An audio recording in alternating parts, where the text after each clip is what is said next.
सजात्म स्वरूप परम गुरु शुद्ध चैतन्य स्वामी ने नमः। श्री उपदेश शुद्ध सार जी, हम देख रहे हैं कि यदि उपयोग को, ध्यान को पर द्रव्य, पर भाव या पर पर्यायों की तरफ अर्थात संयोग और संयोगी भाव इनकी तरफ भटकाएंगे। वास्तविक भटकता तो नहीं है, परंतु अज्ञान दशा की वजह से, मिथ्यात्व की वजह से मैं पर द्रव्य, पर भाव का कुछ कर सकता हूँ। ये जो मान्यता है और पर द्रव्य का कर्ता भोक्ता बनकर, पर भावों का कर्ता भोक्ता बनकर अपने आप को ठगते हुए ज्ञानावरणादि कर्मों का बंध करके इस संसार में रूलना हो रहा है। इसलिए इससे बचने का एकमात्र उपाय स्वसंवेदन, प्रत्यक्ष स्वानुभूति, स्वयं के दर्शन अर्थात स्वयं के अस्तित्व का, अपनी आत्मा का, अपने होने पने का टंकोत्कीर्ण यथार्थ श्रद्धान कि मैं आत्मा ही हूँ, अन्य में कुछ भी नहीं हूँ। और स्वानुभूति प्राप्ति हेतु ज्ञान स्वभावी आत्मा का जिस तरह से भी बने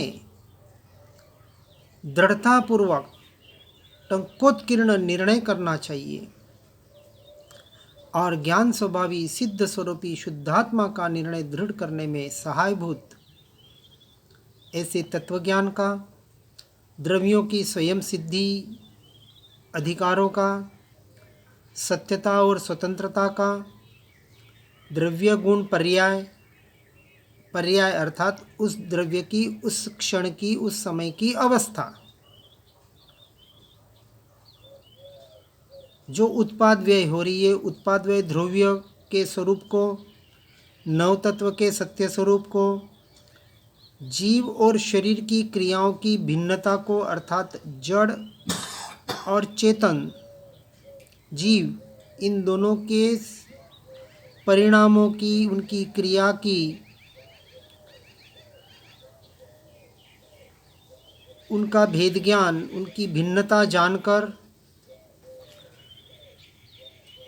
पुण्य और धर्म के लक्षणों को, के भेदों को जानकर, पुण्य और धर्म, पुण्य अर्थात व्यवहार आश्रित धर्म और आत्मा के आश्रित सच्चा धर्म, वो सच्चा धर्म, निश्चय, व्यवहार आदि अनेक विषयों का यथार्थ बोध अर्थात अभ्यास, स्वाध्याय और सत्संग के द्वारा, शास्त्रों के द्वारा, सद्गुरु के द्वारा करना चाहिए। इस मार्ग में कुछ भी याद करने की जरूरत नहीं होती है। याद हो जाए, रह जाए तो अच्छी बात है। न याद करना है न भूलना है, क्योंकि कुछ करना धरना है ही नहीं है। वास्तविक कुछ नहीं करना, ये भी व्यवहार की अपेक्षा से कहा जाता है। अन्यथा कुछ करना इसका नाम राग है और कुछ नहीं करना इसका नाम द्वेष है। अपने तो करने और न करने दोनों से छूटना है, क्योंकि दोनों का ज्ञाता दृष्टा रहकर अपने स्वरूप और स्वभाव का ज्ञाता दृष्टा रहना है, यहाँ पहुँचना है। और व्यवहार की अपेक्षा से सारा कथन होता है। इसलिए प्रयोजनभूत सर्व तत्व ज्ञान का सिरमौर अब सबका प्रयोजनभूत तत्व, ऐसा ज्ञान स्वभावी भगवान आत्मा, ऐसा मैं जिसके लिए सब कुछ, ये सारा बाहर का व्यवहार, चाहे देहाध्यास छोड़ने का अभ्यास हो, चाहे बाहर का स्वाध्याय सत्संग, कोई बाहर की क्रिया हो आदि, कि जिस क्रिया से, जिस माध्यम से, जिस शब्द से, जिस वचन से हम हमारे उपयोग को, हमारे ध्यान को, अपने ध्यान को अपने स्वरूप में, स्वभाव में स्थिर कर सके। प्रयोजन एक ही होना चाहिए। मार्ग अलग हो सकता है, क्रियाएं अलग हो सकती है, जिसको जो अच्छा लगे। इसलिए प्रयोजनभूत तत्वज्ञान का सिरमौर ऐसा शुद्ध द्रव्य सामान्य, जो सारे विषयों से रहित, अविशेष, अबद्ध, स्पष्ट, अनन्य, नियत, अविशेष, असंयुक्त, ये जो गुण द्रव्य के बताए गए साधारण गुण, ऐसे शुद्धात्म तत्व का आधार स्वानुभूति का आधार बनता है। और यही एकमात्र सम्यक दर्शन का आश्रयभूत तत्व है। यही मोक्ष मार्ग का आलंबन है, सर्वशुद्ध भावों का नाथ है। और उसकी दिव्य महिमा अर्थात अपने स्वरूप की, अपने स्वभाव की, स्वयं की महिमा, इस सृष्टि का सर्वोत्कृष्ट कोई पदार्थ होगा तो वो मैं हूँ। ऐसी महिमा हृदय में सर्वाधिक रूप से अंकित करना योग्य है। इसमें अहंकार नहीं है। मैं आत्मा, शुद्धात्मा, परमात्मा स्वरूप, सिद्ध आत्मा स्वरूप हूँ। तो सभी जीव है, मैं अकेला नहीं हूँ। लेकिन सभी जीवों से, अन्य जीवों से मुझे कोई प्रयोजन नहीं है। मुझे तो अपने से प्रयोजन है।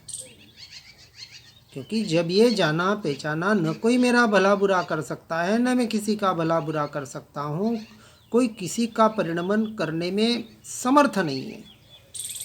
एक द्रव्य दूसरे द्रव्य का तो नहीं है, परंतु एक जीव दूसरे जीव का कुछ कर सके या दूसरे जीव मेरा कुछ कर सके,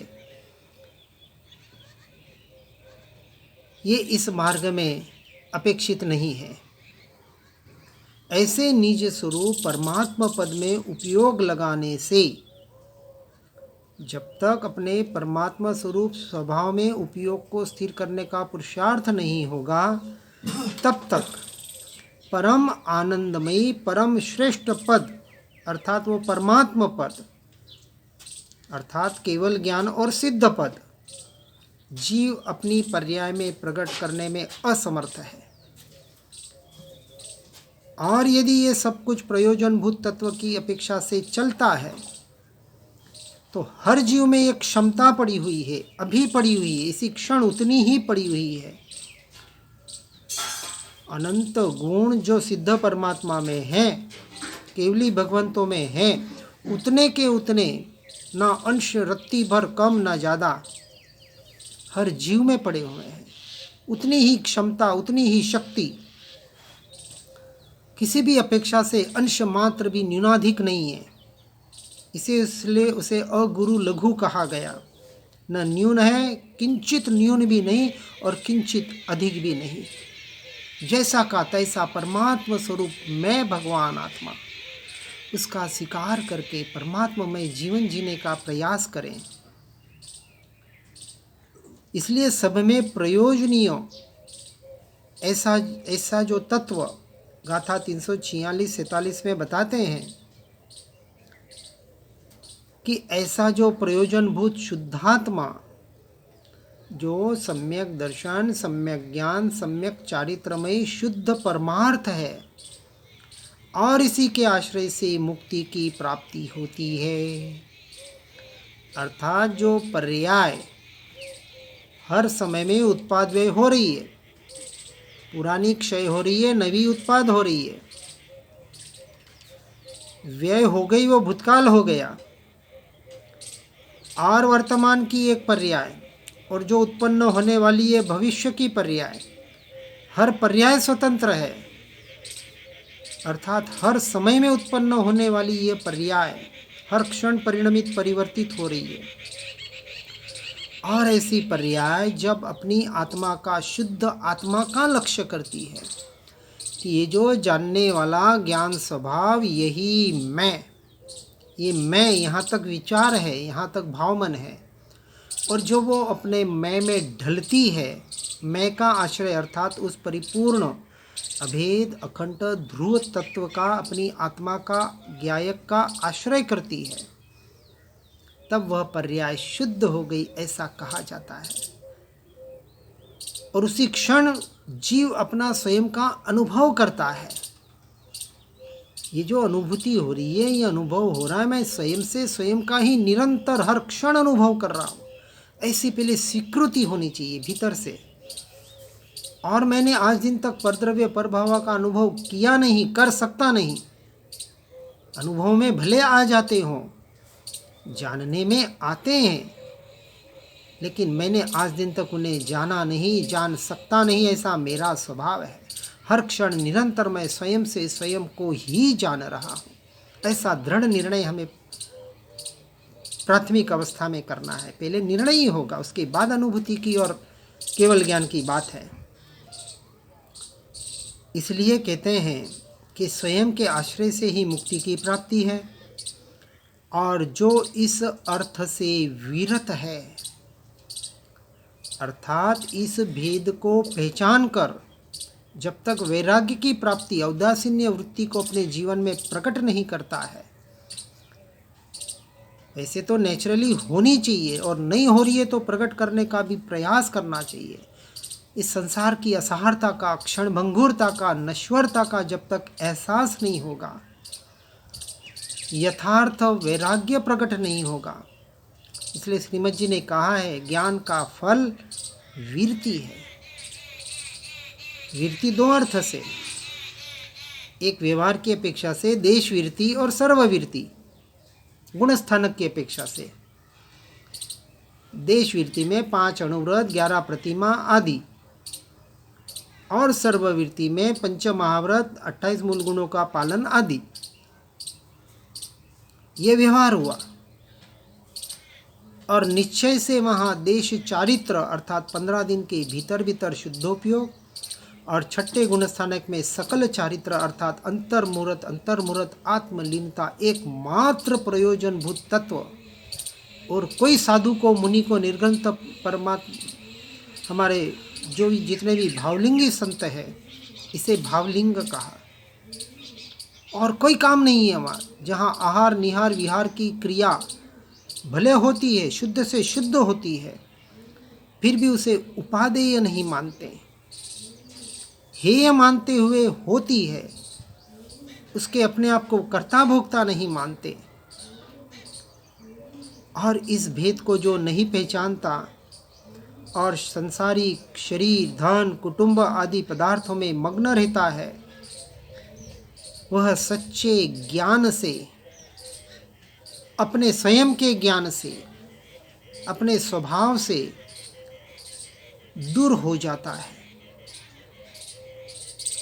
आत्मा की बातें सुनना, पढ़ना, ये एक बात है,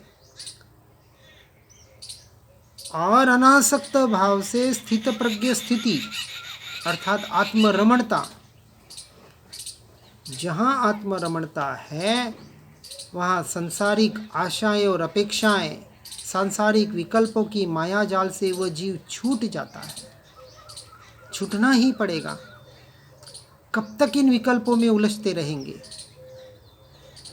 यदि आत्मा की पहचान हो गई, इसलिए कहा निशंकता से निर्भयता और निर्भयता से निसंगता। अभी हमें किसी न किसी का संग चाहिए, अभी वो निर्भय दशा नहीं आ पाई है। मैं स्त्री हूँ, मैं पुरुष हूँ, मैं फलाना फलाना हूँ। यदि मैं आत्मा हूँ, इसका टंकोत्कीर्ण निर्णय हो गया है, तो ये स्त्री पुरुष, ये भय, ये क्यों है? विचार करें इसके ऊपर और इसको निकालने का प्रयास करें। क्योंकि आत्मा निश्चय से रत्नत्रय स्वरूप, वह परम साम्य रूप, सत पदार्थ, सच्चित आनंद स्वरूप, ज्ञान स्वभावी शुद्धात्मा मात्र है।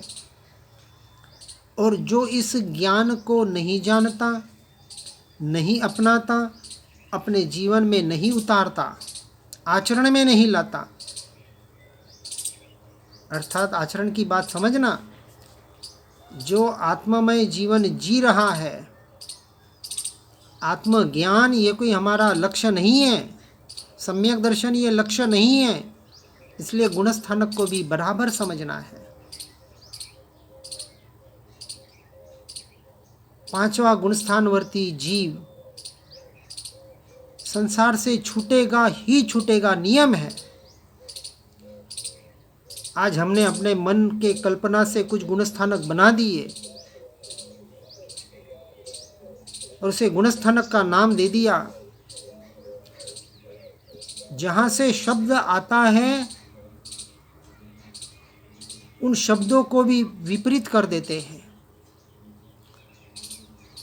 ये गुणस्थानक जैन दर्शन का शब्द है, तो उस गुणस्थानक के स्वरूप को बराबर समझें। संसार में रेके 14 गुणस्थानक नहीं पाए जाते हैं। छठा गुणस्थानवर्ती मुनि, ऐसे मुनि राज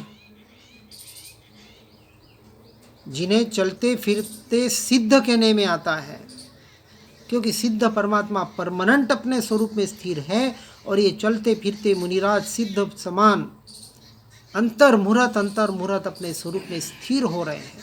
एकांत में वन जंगल गुफाओं में ऐसे बैठे हैं। वो संसारियों के साथ कैसे रह सकते हैं? जिस संसार को श्रीमद जी ने काजल की कोठड़ी कहा, जहाँ पाप पांव रखना पाप है, जिस संसार की तरफ देखना जहर है। अब विचार करें, ऐसे संसारियों का संग क्या मुनिराजों को कल्पता तो नहीं छोड़ो, लेकिन क्या सुहाएगा? अपने स्वभाव के सिवाय, अपनी आत्मा के सिवाय देव गुरु शास्त्र की भक्ति भी जिन्हें हेय लगती है, बोझा लगती है, ये शास्त्र का वाचन चिंतन पठन मनन भी जिन्हें बोझा लगता है, आहार विहार निहार की क्रिया भी जिन्हें बोझा लगती है, और तो क्या कहें। तो उन्हें संसारियों का संग कैसे सुहाए? और हम यदि इन संसारियों में उन गुणस्थानों को बिठा दें तो पूरा मार्ग, पूरा धर्म विपरीत हो जाता है। इसलिए ज्ञायकता जिसका स्वभाव है, जानना जानना जानना और स्वयं से स्वयं को जानना, इसको ज्ञायकता कहा। ज्ञायक का अर्थ क्या? ज्ञान की मुख्यता से आत्मा को ज्ञायक कहा, क्योंकि मुख्यता अनंत गुणों में ज्ञान स्वभाव की है। चाहे आनंद हो, सुख हो, शांति हो, ये भी गुण है। लेकिन आनंद आया, शांति मिली, इसको जाना किसने? तो जानने वाला हर क्षण वहाँ मौजूद है। जो जानने वाला नहीं होता तो ये आनंद आया, शांति आई, या बाहर से भी जो शरीर में सुख मिला, अच्छी नींद आई, इसको जाना किसने? वह जानने वाला निरंतर हर क्षण मौजूद है। बस उस जानने वाले को जानना है। ये जानना जब स्वयं का, अपने स्वभाव का, अपने ध्रुव तत्व का होने लग जाए तो समझना कि हमारी दिशा सही है, कि अब हम सही दिशा में चल रहे हैं। इसलिए सभी तत्वों को समझकर एकमात्र जीव तत्व को जानना, मैंने पहले भी बताया था, जीव तत्व और जीव द्रव्य। जीव द्रव्य में सृष्टि के अनंतानंत जीव आ गए, परंतु जीव तत्व में एकमात्र मैं और मैं, एक आत्मा की बात है, मेरी बात है। इसलिए यहाँ कह रहे हैं कि उस जीव तत्व को जानना, अर्थात अपनी आत्मा को जानना, मानना और उसी में स्थिर होना, यही एकमात्र मोक्ष का मार्ग है। और कोई मोक्ष का मार्ग नहीं है। और कोई अन्य तरीके से मोक्ष मार्ग बताते हो, मानते हो, उनकी वो जाने, हमें तो नहीं पता। हमने जो जाना है, माना है, यथार्थ श्रद्धान किया है, और कुंदा आचार्यादि जिन भावलिंगी मुनियों के द्वारा, उनके ग्रंथों के द्वारा ये बात समझी है, इसलिए नहीं कि हम जैन हैं। 8-10 जगह जहाँ जहाँ आत्मा की बात सुनी, पढ़ी, ध्यान के विषय समझें, उसमें एक अपना स्वयं का निर्णय होना चाहिए, और फिर उस निर्णय पे इतना अटल हो जाए हम, हमारी श्रद्धा ऐसी पक्का हो जाए, लेकिन बिना शोधन के कहीं भी अपने श्रद्धा को अंधश्रद्धा मत बना देना।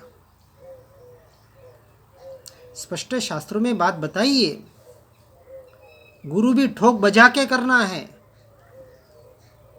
कुल परंपरा से, मत संप्रदाय से गुरु मिल गया, ठीक है, गलत नहीं है। और इसलिए शास्त्र में गुरु के लिए 12 साल का समय दिया। इसलिए दिया कि पहले गुरु होता क्या है, सदगुरु किसे कहा, उसके लक्षण क्या, उसकी पहचान करो व्यवहार और निश्चय की अपेक्षा से। जैसे श्रीमद जी ने बताया आत्मसिद्धि शास्त्र में, आत्मज्ञान समदर्शिता विचरे उदय प्रयोग, अपूर्व वाणी परम श्रुत सदगुरु लक्षण योग।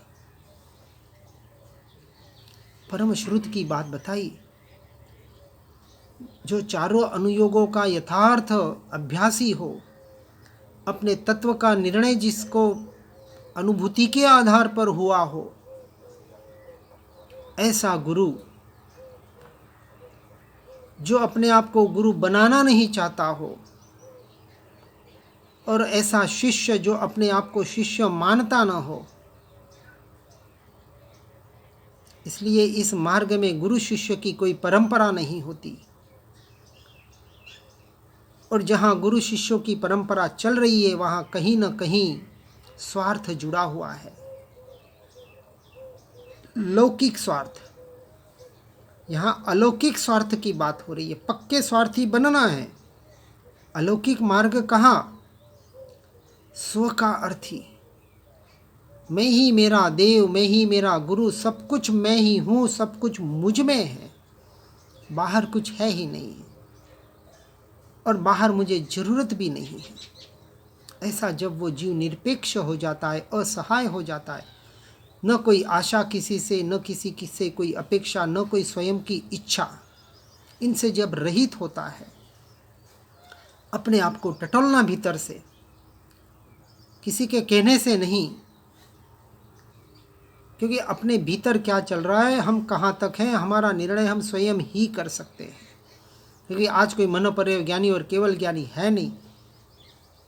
ठीक है, बाहर शब्दों के आधार पर, कुछ चर्चा के आधार पर भले वो कुछ बता दे बाहर की बात, लेकिन स्वयं से स्वयं का निर्णय करना है, और लौकिक मार्ग से हटकर ऐसे अद्भुत अलौकिक मार्ग में आगे बढ़ने का हमें निरंतर प्रयास और पुरुषार्थ करना है। हर जीव इस मार्ग को यथार्थ रूप से समझकर आगे बढ़ने का प्रयास और पुरुषार्थ करें। इन्हीं भावना के साथ ओम नमः सिद्धम। जिन वाणी के ज्ञान से हो सम्यक श्रद्धान, हो चारित्र महान पाऊँ पद निर्वाण, निज निधि निज में बताई, यह अनंत उपकार है, इसके लिए जिन वाणी माँ को वंदना शतवारी है, वंदना शतवारी है। ओम।